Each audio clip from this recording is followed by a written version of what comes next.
오늘은 지장경 제7품 이익전망품에 대해서 말씀드리도록 하겠습니다.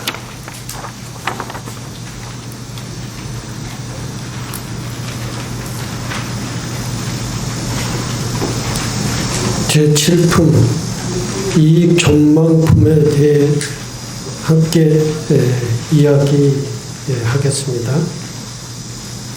이익전망품은 우리가 죽은 이후의 세계, 즉 중음신의 상태에서 어떤 지혜와 가피를 얻을 수 있는지, 그리고 살아있는 이들이 돌아가신 분들을 위해 어떤 공덕을 지어야 하는지, 그런 것에 대해서 자세하게 이야기하고 있는 것이 이익전망품입니다. 여기에서 중음신이라고 하는 얘기가 나오는데,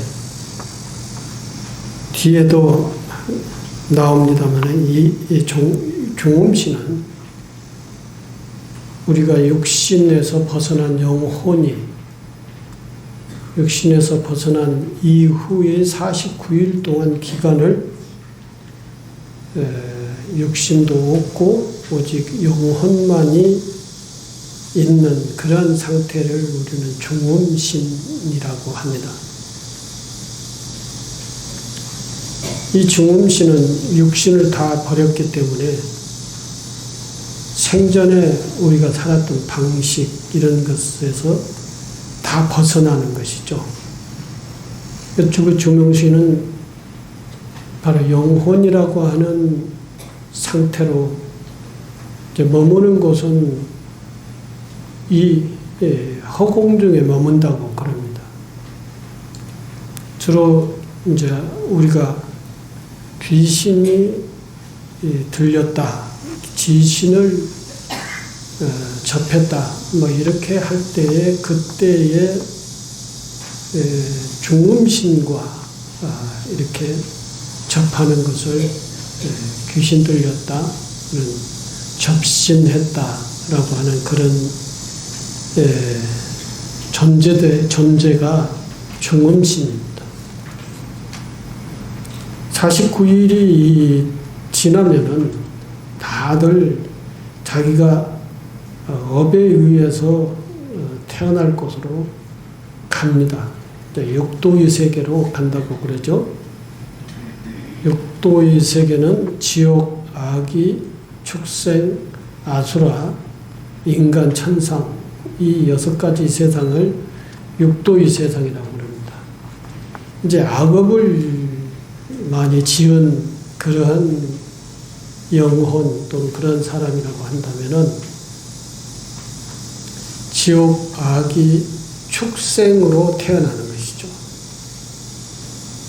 그리고 좀이라도 더 선업을 지은 사람은 인간 천상으로 태어나게 됩니다. 조금 윗세상이죠. 인간으로나 환생하고 천상에 태어나는 것은 선업을 지은 사람들이 그렇게 태어나게 되는 것입니다. 그렇게 자기가 49일이라고 하는 기간을 넘어서 자기가 업력에 의해 태어날 곳에 태어난 것은 중음신에서 벗어나는 것이죠. 이 중음신이 갈 곳을 가지 못한 경우도 있습니다. 그래서 허공에 배회하면서 그런 존재를 이 중음신의 존재라고 그러는데, 그걸 이제 귀신이라고 그러죠. 귀신. 이 귀신은 자기가 갈 곳을 가지 못하고 허공 중에 헤매는 이 귀신은 자기하고 가장 인연이 있는 사람들을 접촉을 하게 되죠. 가족이라든지 형제 또는 친구, 그리고 가장 또 인연이 있는 사람하고 접촉도 하지만 인연이 없으면서 가장 원한 관계에 있는 사람들에게도 접촉을 한다고 그래요. 그래서 원한 관계에 있는 사람들하고 접촉이 되면은 그 원한 관계에 있는 사람은 병이 들거나 좋지 않는 상태에 처하게 된다고 그럽니다. 그래서 다른 사람들과 원한 관계를 갖지 말라. 원한을 갖고 그것을 풀지 않으면은 이제 상대방이 운명하게 되고 죽게 되면은 죽음신의 상태에서 그 원한 관계에 있는 사람과의 그 원한을 풀어야 되니까 그 죽음신이 원한 관계에 있는 사람을 접촉을 한다. 그 접촉을 하게 되면은 그 접촉된 그 죽음신이 접촉된 사람은 귀신이 들렸다 이렇게 얘기를 하게 되는 것이죠. 여기 이 전망품에서는 이러한 죽음신을 어떻게 달래고 어떻게 밝히고 어떻게 해서 그 생전에 지은 여러 가지 업들을 다 벗어버리고 자기의 눈을 뜨게 해서 자기가 가야 할 곳으로 가게 할 것인가. 이 가는 데에 그냥 자기 업대로 가게 하는 것이 아니라 우리 후손들이 이제 공덕을 베풀어야 되는 것이죠.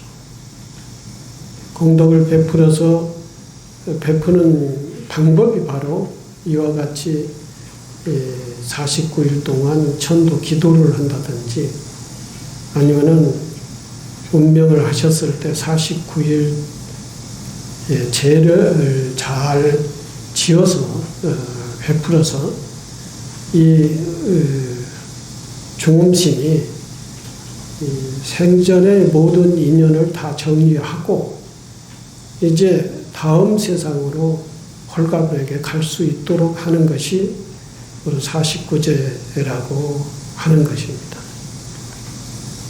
근데 이런 49제를 이제 후손들이 소홀하게 생각을 하고 뭐 3일 탈상이니 뭐니 이런 식으로 해서 제사도 안 지내주고 그렇게 되면은 이제 이 돌아가신 영가가 여러 가지로 이제 섭섭하게 생각을 하고 눈을 뜨지 못하고 그리고 고통에서 헤매게 되는 그러한 이제 평상시 살아생전에 덕을 많이 쌓고 수행을 많이 한 그런 분들은 스스로 이제 알아서 가지요. 눈을 떠서 자기가 자기 갈 길을 바라보면서 가지요. 그러나 그렇지 못한 영가들은 이제 후손들이 잘 그 영가에게 부처님의 법문을 들려드리고 연보를 하고 축원을 하고 기도를 해서 제사를 베풀어서 그 영가가 이제 마음을 정리를 하고 눈을 떠서 자기가 가야 될 곳으로 가게 된다. 눈을 떠야만이 가야 될 세계, 즉 가지 말아야 될 세계를 구분을 하게 되는 것이죠. 눈을 뜨는 것은 바로 지금같이 우리가 49일 기도나 49제를 통해서 부처님의 가르침을 전달을 해서 마음의 눈을 뜨게 해야만이 눈을 뜨고 밝은 곳으로 가게 되는 것입니다. 이 종망품의 두 번째 단락에 삶과 죽음 그리고 죽음신 이렇게 했는데 우리는 삶과 죽음의 경계에 서 있습니다. 우리 살아있는 사람들이 삶과 죽음의 경계에 서 있다는 것입니다. 언젠가 우리의 육신은 흙으로 돌아가고 우리의 영혼은 새로운 여정을 시작하게 됩니다. 불교에서는 이 과정을 죽음으로 끝나는 것이 아니라 다음 생으로 나아가는 과정으로 이해를 합니다. 이 과정에서 우리 영혼은 중음신이라고 하는 상태를 겪게 되는데, 중음신은 죽은 지 49일 동안 머물며 다음 생을 향해 나아가는 존재입니다. 이 시기 중음신은 몸이 없으므로 고통과 두려움에 휩싸이기 쉽습니다. 익숙했던 생전의 모든 것을 잃고, 그러니까 살아생전의 모든 몸도 잃고, 또 살아생전의 삶의 방식도 이제 그렇게 살 수가 없는 그런 모든 것을 다 잃고 어디로 가야 할지 모르는 불안한 상태에 놓이게 되는 것이다. 이때 가장 중요한 것은 바로 살아있는 후손들이 도움입니다. 도움. 그리고 살아있는 후손들이 베푸는 공덕입니다. 부처님께서는 중음신이 스스로의 힘으로는 공덕을 짓기 어렵기 때문에 살아있는 후손들이 공덕을 베풀어 줘야 한다고 강조하셨습니다. 중음신에게 공덕을 베푸는 방법인데, 지장경 이익 춘망품에서는 이 공덕을 베푸는 방법에 대해 구체적으로 설명을 하고 있습니다. 아마 지장경을 독송해 보신 분들은 다 아마 이미 인식하고 계실 건데, 다시 한번 말씀드리면은 바로 영가를 위해 천도제를 올리고 공양을 베푸는 것이 그 방법이라는 것이죠. 천도제를 올리는 것은 단순히 형식적인 의식이 아닙니다. 이는 지극한 정성과 간절한 마음으로 불법의 힘을 빌어 돌아가신 분의 영혼을 밝히고 그분이 선업을 쌓아 좋은 곳으로 태어나기를 발언하는 행위입니다. 집중해서 들으십시오. 그 자세한 설명은 안 하고 그냥 바로 진행을 할 거니까요. 경전에서는 다음과 같이 말씀하고 계십니다. 돌아가신 영가를 위해 공양을 올리고 부처님과 스님들께 공양을 올리며 경전을 독송하고 연불하면 그 공덕이 지극히 크다. 그 공덕의 7분의 1은 영가에게 돌아가고 나머지 7분의 6은 공덕을 지은 후손에게 돌아간다 했습니다. 우리는 마음하고 좀 다르죠. 우리가 공덕을 지었으면 그 공덕이 100% 영가에게 가기를 원하지만 그렇지 않다는 것입니다. 지은 1% 정도가 영가에게 간다는 것이죠. 그런데 지은 1%의 그 1%라고 하는 숫자는 그냥 숫자에 지나지 않는 것이 아니고 그 의미가 매우 중요하다는 것이죠. 여기에서 중요한 것은 공덕의 7분의 1입니다. 이 7분의 1은 단순한 수치가 아닙니다. 이는 영가를 향한 지극한 자비와 정성, 그리고 그들이 해탈을 바라는 간절한 마음이 담긴 일이라고 하는 것이죠. 1%라고 하는 것이죠. 우리의 정성과 우리의 간절한 마음이 담기고, 그리고 부처님의 가르침이 담겼다는 것이죠.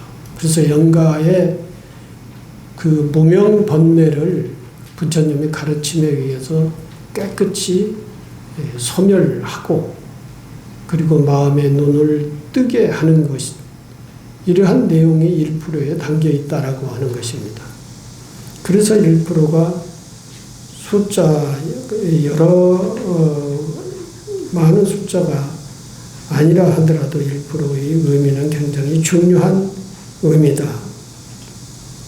이는 영가를 향한 지극한 자비와 정성 그리고 그들이 해탈하기를 바라는 간절한 마음에 담긴 것입니다. 그 1%에는 그러한 내용이 담겼다 하는 것이죠.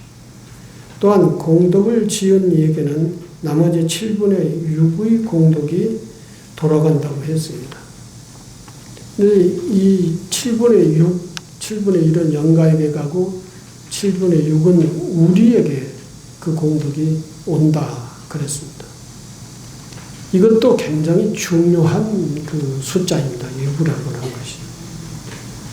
모든 공덕은 실제 실천하는 사람에게 돌아가는 것입니다. 상대방을 향해서 우리가 기도를 하고 축원을 하고 발언을 하고 하면은 그 공덕이 상대방에게 큰 공덕이지만 그러나 그 공덕을 발언하고 기도하는 본인 당사자에게는 굉장히 중요하다는 것이죠. 내 마음을 써서 내가 실제 행을 통해서 자비심을 내고 또 연부를 하고 발언을 하고 하는 이 행동이 가장 큰 공덕의 내용이라는 것이죠. 우리가 다른 사람에게 보시를 할 때 그 보시를 받는 사람도 그 보시의 공덕이 큰 공덕을 받지만 그러나 우리는 자비한 마음을 내어서 자비한 마음으로 나의 어떤 내가 소유하고 있는 그 무엇을 마음이든지 물건이든지 무엇든지 상대방에게 보시를 실천하는 것이죠. 이 실천한 행위의 공덕이 매우 중요하다는 것입니다.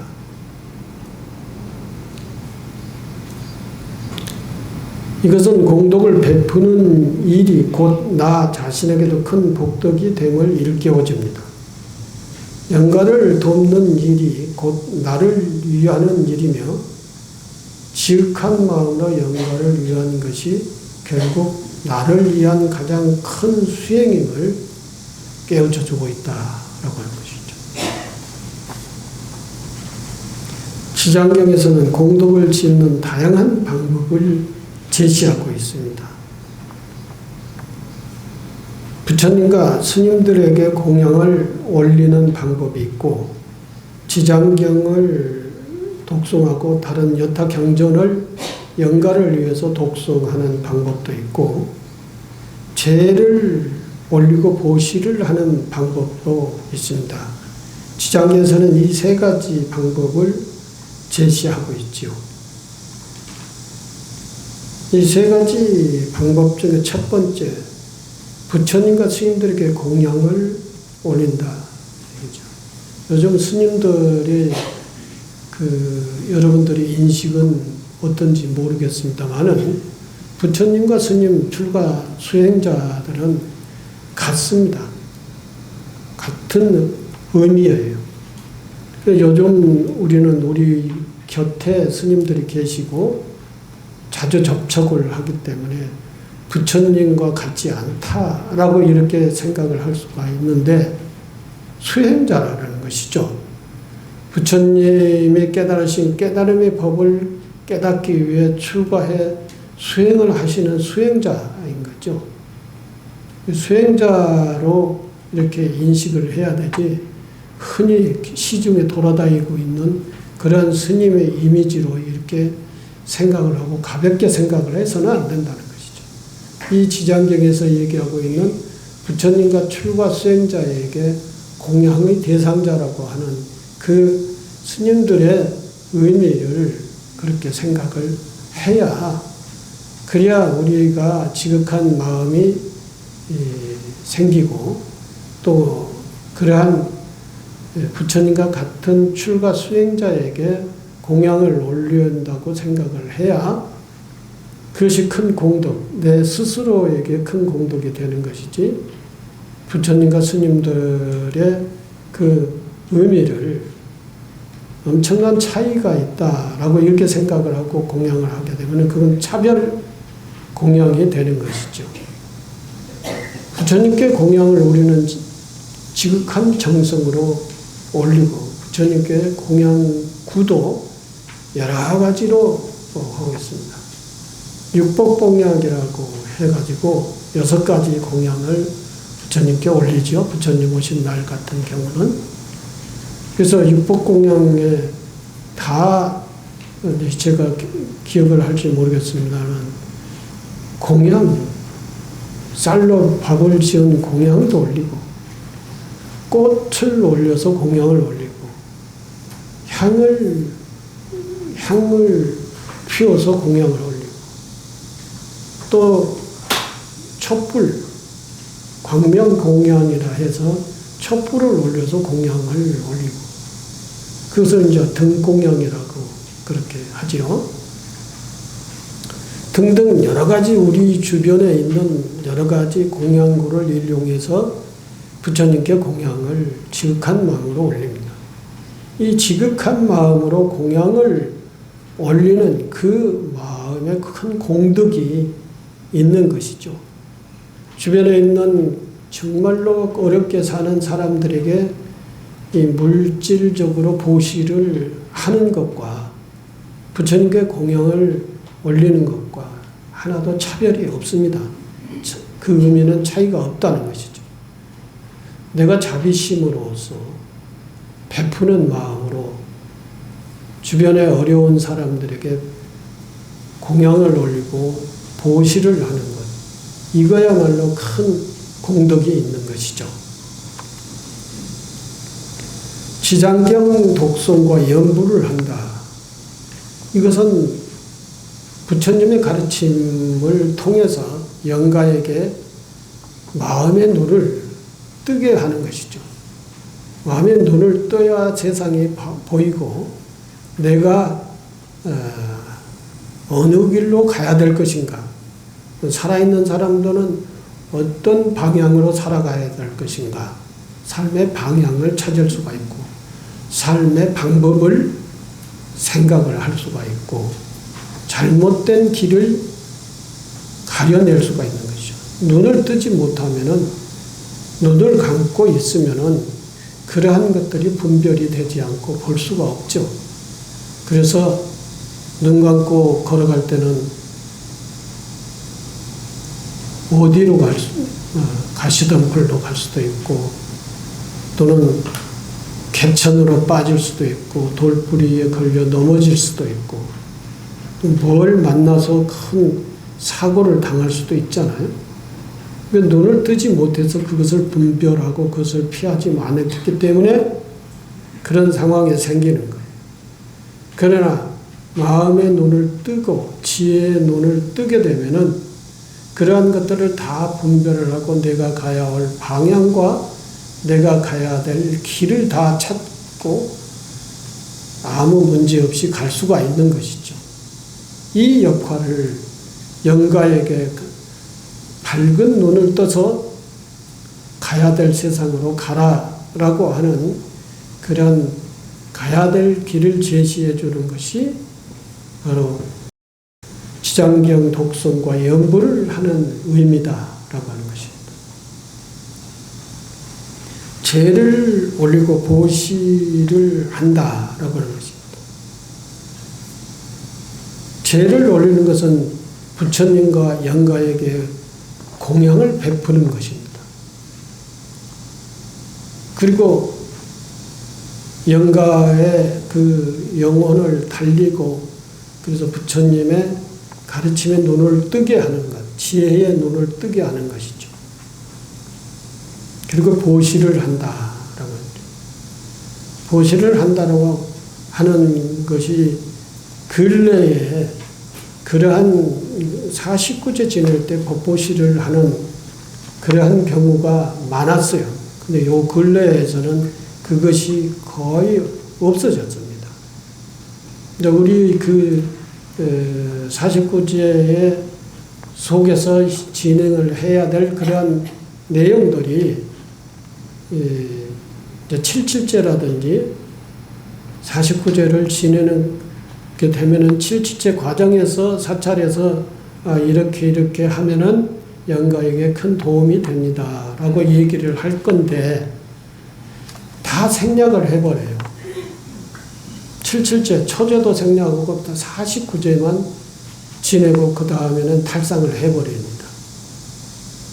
그러니까 이러한 모습을 보면은 당신의 부모, 당신의 조상, 당신의 가족, 이러한 분들이 운명을 했을 때, 돌아가셨을 때, 그분의 사후의 이 세계를 우리 후손들이 꼭 베풀어서 해야 될 일들을 소홀하게 하는 경우인 것이죠. 근데 다 이 살아있는 사람들의 생각의 중심으로 그런 문제를 다 처리를 하게 됐어요. 요즘 사람들은 전부 다 세속화라고 할까요?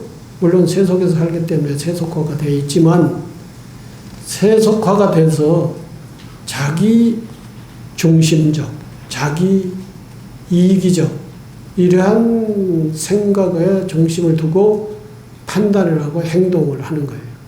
근데 그게 자기 조상, 자기 부모라고 하더라도 그 조상이 돌아가시고 부모가 돌아가시는데 그 사후의 세계를 잘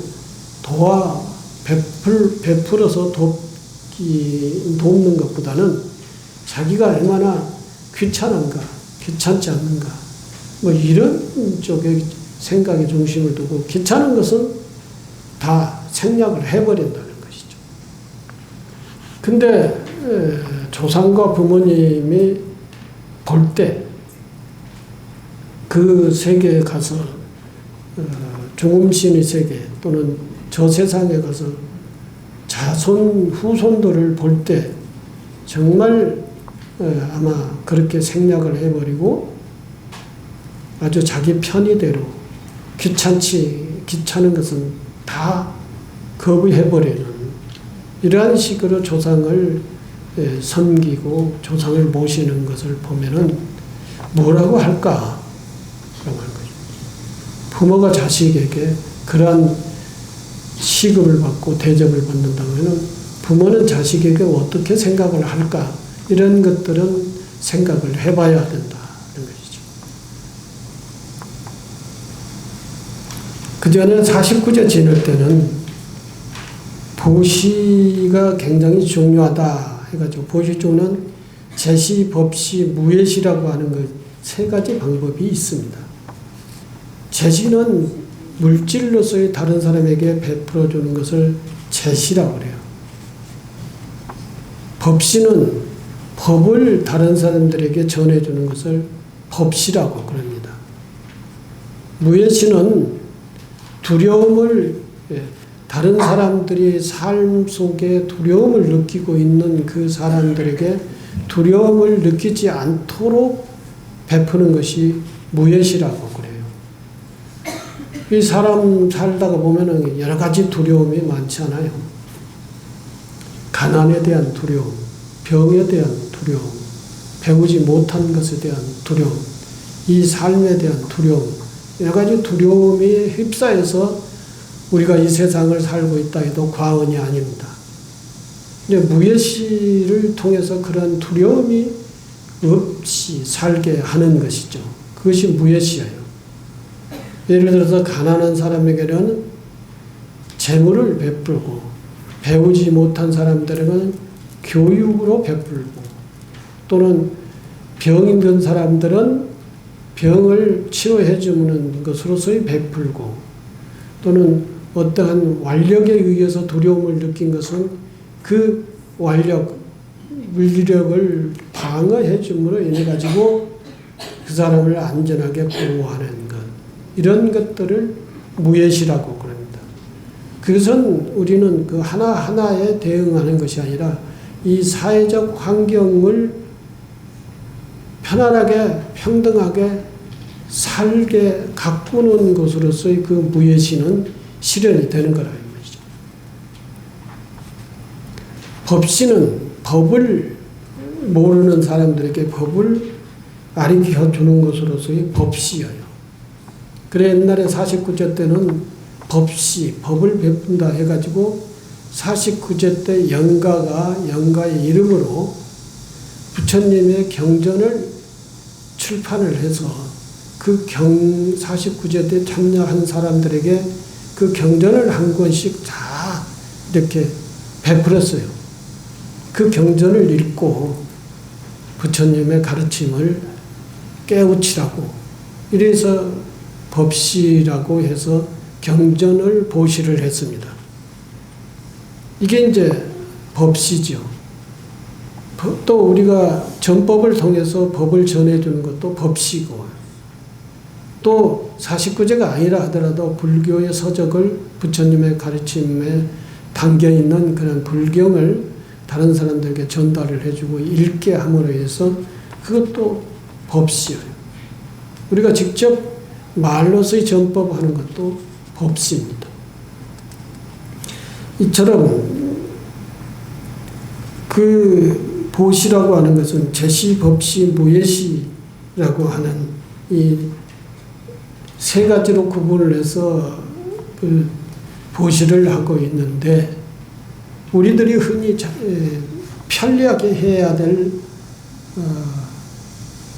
보시는 일단 우리 마음이 너그러워야 되고 자비스러워야 되고 베푸는 마음이 있어야 되는 것이죠. 그래야 제시를 하든지 법시를 하든지 무예시를 하든지 하는 것이죠.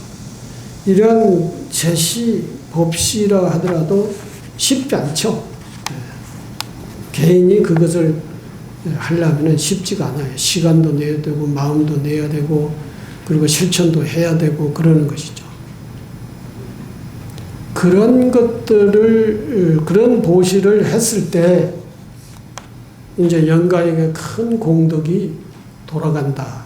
그리고 제일 먼저는 실천하는 자기가 큰 공덕을 얻게 된다라고 하는 것입니다. 지장경 이 전망품은 우리에게 죽음 이후의 세계를 두려워하지 말고 자비와 지혜로서 준비하라고 말씀하십니다. 우리 각자의 삶이 끝나는 순간 우리는 빈손으로 떠납니다. 물질적인 것은 아무것도 가져갈 수 없습니다. 오직 우리가 살면서 지은 선업이든지 악업이든지 그 업을 가지고 갑니다. 그 업은 내가 가지고 가지 않아도 나를 따라옵니다. 그 업은 아무리 털어버리려고 해도 나를 따라다녀요. 죽든 살든 나를 따라다니는 것이 업이에요. 그러므로 살아있는 동안 부지런히 선업을 쌓고 주변의 모든 생명을 잡려서 보살피는 마음을 가져야 됩니다. 죽고 난 이후에 후손들 보고 나에게 공양을 베풀고 무엇을 해서 나를 극락으로 가도록 해라. 이렇게 하는 것보다는 지금부터 선업을 쌓는 거예요. 열심히 부처님 법문도 듣고 경전도 읽고 자비스러운 마음을 가져야 되는 것이죠. 공덕을, 선업을 쌓으려면 첫째, 대승불교에서는 육바라밀 행을 하라 그랬어요. 육바라밀 행이라는 게 뭡니까? 보시, 지계, 인욕, 정진, 선정, 지혜, 이 6가지를 닦으라고 하는 것입니다. 이 6가지를 잘 닦으면 선업이 쌓이고, 그 선업이 쌓이면은 그것이 나를 이렇게 몰고 다녀요. 이 개천에 빠지 말고, 지옥에 가지 말고, 어두운 곳에 가지 말고, 이렇게 다 그 선업이 나를 막아줍니다. 악업을 싸면 그런 곳으로만 데리고 다녀요. 쓸데없는 그 습관에 물들어 있으면은 제가 지금 어떻습니까? 우리 지금 뭐 정치권에서는 누구 한 사람이 아니죠. 그렇게 우리 사회에 나쁜 행동을 한 사람들 다 지금은 조사하고 뭐 처벌하고 그러지 않아요? 그럼 자기가 그런 행동을 했기 때문에 우리 사회에서도 사회법에 의해서 그렇게 다 처벌을 받는 거예요. 선인 선과 악인 악과라고 그랬잖아요. 그 원리는 어느 세계에서도 벗어날 수가 없어요. 죽음의 세계에서도 마찬가지고 삶의 이 현실 세계에서도 마찬가지입니다. 죄를 짓지 않으면 죄를 받지 않죠. 선업을 지었으면 공덕을 받지요. 이게 우리 세상에, 중생 세상에 살아가는 법이라는 것이죠. 이게 중생의 현실 세계에서만 그러는 게 아니라 중생의 사후의 세계에서도 선인선과 악인 왁가라는 것이죠. 근데 그 선인선과 악인 왁가가 있지만 그러나 그 공덕을 후손들이 죽은 사람들은 몸이 없으니까 자기의 공덕을 어떻게 할 수가 없어요. 그래서 후손들이 그 공덕을 지어주는 방식이 바로 이와 같이 49일 천도 기도, 천도 제 이런 것이라는 것이죠.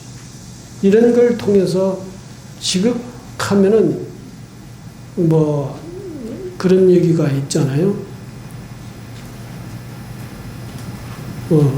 하늘도 감동한다. 지극한 정성이면 하늘도 감동한다 그랬잖아요. 지극한 정성이 지극하면은 모두가 다 현실 세계든지 사후의 세계든지 그것이 다 통한 거예요. 그런 지극한 정성으로 선망 조상에게 열심히 공양을 하면은 그것은 죽음의 세계라 하더라도 그것이 통한다라는 것입니다. 영가를 위해 짓는 공덕은 결국 우리 자신을 위한 공덕이 됩니다.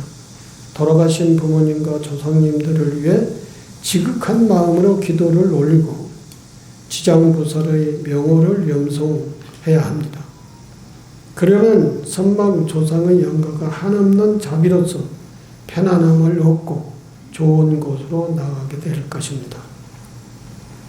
끝으로 우리는 지장경 이 종망품을 통해 죽음과 삶 그리고 공덕의 진정한 의미를 되새겨봐야 됩니다.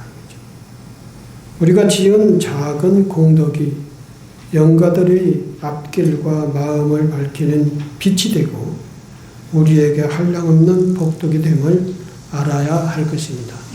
앞서서도 말씀드렸지만 우리가 여기 지극한 정성을 들여서 이렇게 기도를 하고 축원을 하고 제를 올리는 것은 영가에게만 가는 것이 아니라 우리 스스로에게 온다는 것이죠. 마음을 열어서 실천한 사람에게 복이 오는 거예요. 그래서 열심히 우리 스스로를 위해서, 영가를 위해서 기도를 열심히 하시기 바랍니다. 감사합니다.